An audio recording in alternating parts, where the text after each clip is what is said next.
The 2024 Bangladesh Quota reform movement, also known as the July Revolution, was a wave of anti-government and pro-democracy protests that swept through Bangladesh, primarily led by the university students. The protest movement has come to be known as the Students Against Discrimination movement. Now, let's look at the history and reason this revolution got triggered. In 1972, after Bangladesh gained independence, a quota system was introduced for government jobs. It allocated 20% of positions based on merit, 40% by district, 30% to family members of freedom fighters, and 10% to war-affected women. Over time, the system changed, resulting in only 44% of candidates securing jobs based on merit. This led to dissatisfaction among many general students who had higher scores than those selected under the quota. The first quota reform movement happened in 2013. It was against government policies on government job recruitment. Students from various universities across the country held their own processions in support of the main movement. In 2018, the Bangladesh Sadharon Chhatra Adhikar সংরক্ষণ Porishod led a second movement for quota reform. It began on February 17 at Shahabag and Dhaka University and soon spread across the country. The movement aimed to achieve the same goal as the previous one. On October 3, the Bangladesh government issued a circular abolishing the quota system for government job recruitment. But less than 4 years later, the Supreme Court of Bangladesh reinstated the 30% quota for the descendants of the freedom fighters, reversing the entirety of the 2018 movement. In retaliation, the enraged students again began protesting in June 2024. The initial protests of 2024 began with peaceful demonstrations at 6 public universities as students felt that the reinstated quota system limited their opportunities based on merit.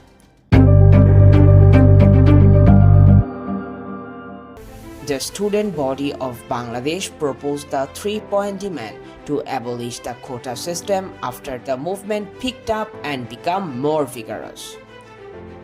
The government's response to 3 points only fueled the protesters more, expanding the movement into a broader uprising demanding accountability, transparency, and democratic reform. What began as a protest over job quotas quickly became a nationwide call for change.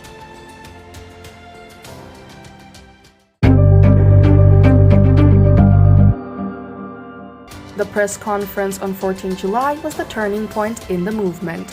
Former Prime Minister Sheikh Hasina responded to a question about the anti-quota protest.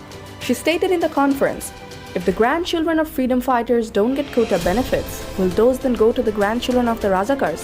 That's my question to the countrymen." The response intensified the situation, leading to a major movement starting on July 15. In Rangpur, police fired rubber bullets at students where Abu Said, a student and coordinator from Begum Rokeya University, was martyred. A video of the shooting went viral, further enraging the public and fueling a larger movement among people and students in Bangladesh. On that very day, the ruling party Awami League solidified its stance against the demonstrations, and the protesters made the first violent suppression from the Chhatra League, leaving several hundred injured. During the protests, black university students clashed with police in Badda. The police used batons and tear gas against the students and even the university campus. Nice News reported that about 30 students were killed by the police and metro rail services in the capital were suspended. To disrupt student protests, the Dhaka Metropolitan Police announced an indefinite ban on public gatherings and processions. The Bangladesh Railway authorities, following government orders, halted train services between Dhaka and other parts of the country to prevent protesters from meeting. Additionally, internet access was shut down nationwide starting July 18 and lasted for about a week. Even with the blockades and curfews in place, the call for quota reform went on, never once hindering even with massive restrictions put in place by the authority. Around 20th July, the protesters, led mostly by university students, presented a 9-point demand. On July 22, 2024, the Supreme Court of Bangladesh made a significant ruling on the quota system. The decision set a uniform 7% quota with 93% of positions based on merit. The new allocation includes 5% of descendants of freedom fighters, 1% for ethnic minorities, and 1% for people with disabilities or third gender individuals. The arrest of the coordinators. Within 3 days, the police, particularly the Detective Branch DB, raided and arrested 6 protest coordinators: Nahid Islam, Asif Mahmood, Abu Bakir Mojumdar, Hasnat Abdullah, Sarji Salom, and Nusrat Tabassum.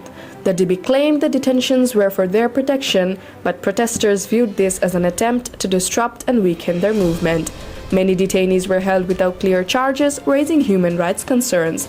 By August 2nd, the Daily Star and Prothom Alo reported over 12,000 arrests across the country. Violent clashes with the police forces. Police used tear gas, rubber bullets, and batons to disperse crowds. The aggressive tactics led to injuries amongst protesters, with students alleging that some were severely wounded or killed. The government officially denied these allegations, but the lack of transparency fueled anger and suspicion among protesters.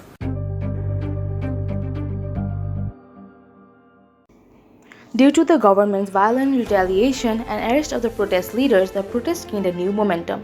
After the release of coordinators on 3rd August, the protesters demanded the resignation of Prime Minister Sheikh Hasina, calling it a one-point demand.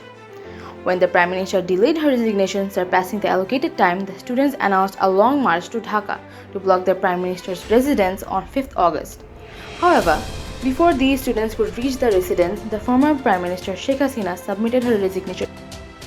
This marked the acceptance of the one-point demand, and the students, along with the people of Bangladesh, celebrated the stepping down of the ruling political party.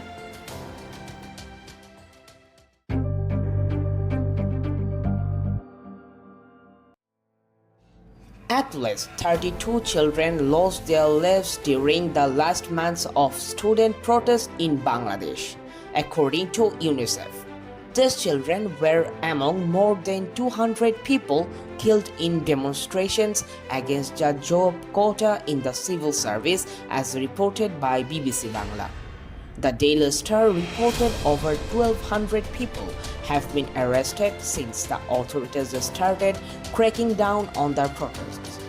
According to Prothom Alo, several thousand protesters were injured, amongst them 45% of them had severe injuries.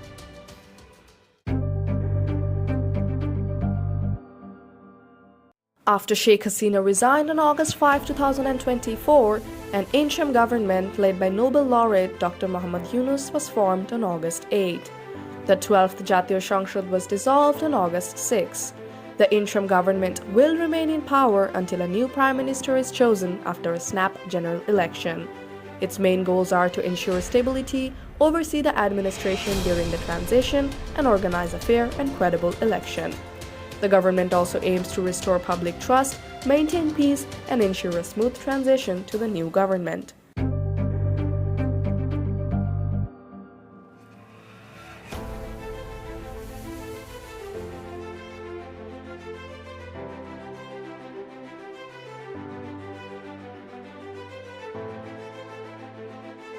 Additionally, Dr. Yunus held a meeting with 44 NGOs at the State Guest House, Jamuna, to form a fund of $100 million for flood relief and recovery efforts. The interim government is actively working to alleviate the impact of the recent floods in Bangladesh through various domestic and international funds.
এই 2024 সালের ছাত্র আন্দোলনে যত শহীদ শাহাদাত বরণ করেছে তাদের স্মৃতির প্রতি শ্রদ্ধা জানাতে সর্বপ্রথম যে স্মৃতিস্তম্ভটি আজকে শাহীন কলেজ প্রাঙ্গণে উন্মোচিত হলো। আমরা বিশ্বাস করি এই স্মৃতিস্তম্ভটি শাহীন কলেজের সেই সাথে সারা দেশের সকল ছাত্রছাত্রীদের অন্যায়ের বিরুদ্ধে রুখে দাঁড়ানোর জন্য প্রেরণা যোগাবে, সাহস যোগাবে। The fight for government jobs became a major movement in Bangladesh, leading to the achievement of rights and the push against a discriminatory government. This movement is seen as a powerful and inspiring chapter in the country's history. It demonstrated the unity and determination of students and the public in combating discrimination. The martyrs and participants of this movement are remembered as key figures in the dawn of a new Bangladesh.